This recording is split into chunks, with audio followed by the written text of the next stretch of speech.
Hello বন্ধুরা, তোমরা সবাই কেমন আছো? আশা করি তোমরা সকলেই ভালো আছো আর আমিও খুব ভালো আছি। তো সকাল সকাল চলে আসলাম একটা ছোট্ট মিনি ব্লগ নিয়ে। তো সকাল সকাল এখানে হচ্ছে করলা ভাজবো বলে হচ্ছে একটু কাটাকাটি করে নিচ্ছি। আর এটাকে কি বলে, করলা না উচ্ছে জানি না, যাই হোক। তো ভাবলাম কি, যেহেতু মা করলা খেতে ভালোবাসে, তার জন্য ভাবলাম যে একটু করলা, তার সাথে একটু বেগুন, রসুন, পেঁয়াজ দিয়ে এটা ভাজবো। আর তার সাথে কিছু কিছু রান্না করব। তো সকালের এই ছোট্ট মিনি ব্লগটাই তোমাদের জন্য নিয়ে আসলাম, যে সকালবেলা আমি কি করে যাচ্ছি। আর আমার ক্যামেরাটা তো নষ্ট, তোমাদের আগেও বলেছি। যেহেতু সামনের ক্যামেরাটা একটু ভালো, তো সামনের দিকে ভিডিও করে করেই একটু তোমাদেরকে দেখাই। পিছনের ব্যাক ক্যামেরা খারাপ দেখে আমি অনেক দিন থেকে ক্যামেরা ভিডিও করতে পারছি না। আর হচ্ছে আমি যখন আমি একটু গ্রামে, মানে আমাদের গ্রামের দৃশ্য তোমাদেরকে আগে দেখাতাম, কিন্তু এখন সেটা আমি দেখাতে পারছি না। তো চলো কিছু কিছু কাজ করি, সেটাই তোমাদের সাথে আজকে শেয়ার করছি, পাশে থাকবে।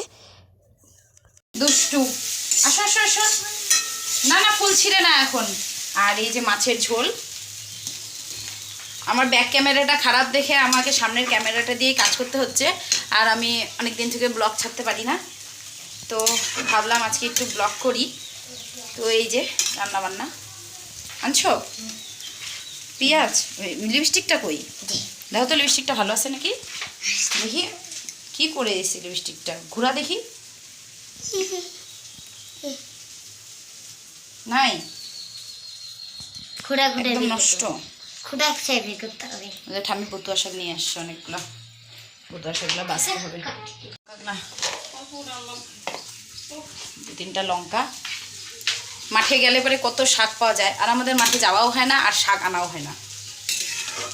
এখন মা কটা শাক আনলো, ভাবলাম একটু কটা বতুয়া শাক আনো, রান্না করি। বতুয়া শাক কয়টা এখন রান্না করব।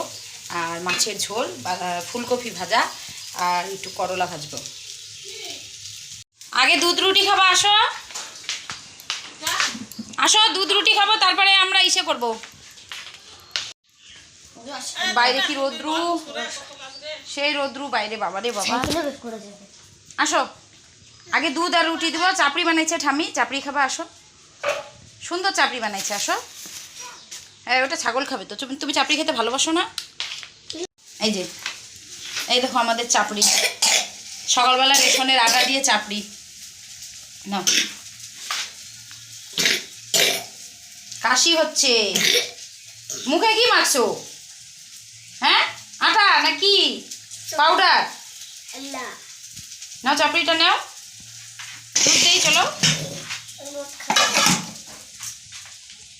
চাপড়িতে চিনি দেবো, কি বানাবো? পিঠা। এই দেখো চাপড়ি, চাপড়ি চিনিতে খেলে পরে ছোটবেলার কথা মনে পড়ে। আমার মা রুটি বানাইতো, আর রুটির ভিতরে চিনি দিয়ে রাখতাম, চিনি দিয়ে খেতাম। দুষ্টুমি করে না। এনা এনা এনা, আমি খাই এটা। না আকাল আমাদের লিপস্টিক মাখে না অত বোকা। এ মা, আমিও উঠাই আনতে বলছি। তুই আগে নে, আগে এটা নে, বসি কিন্তু চিনি পড়ে যাবে কিন্তু।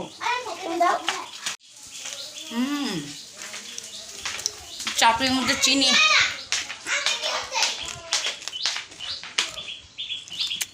গরমকাল কিন্তু পড়ে গেল। কি করে যাচ্ছিস তোরা?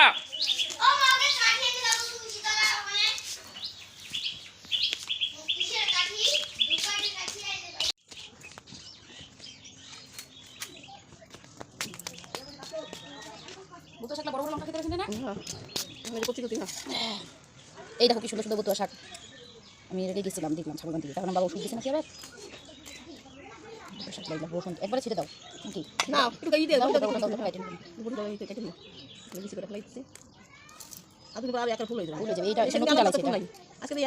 নতুন জ্বালাইছে শাকটা। এই শাকটা হবে, ওইটাই ভালো লাগছিল। ওই দিনটা ভালো লাগে না, রাতে সন্ধ্যাবেলা দেরি হয়ে গেলে, সকালবেলা শাকটা রান্না হলে খালে ঠিক আছে, পরে রান্না হলে নষ্ট হয়ে যায় শাকগুলো।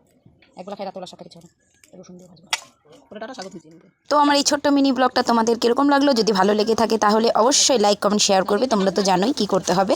আর প্রচুর প্রচুর প্রচুর ভালোবাসা আমাকে দিতে হবে। আজকের জন্য এখানেই শেষ করছি।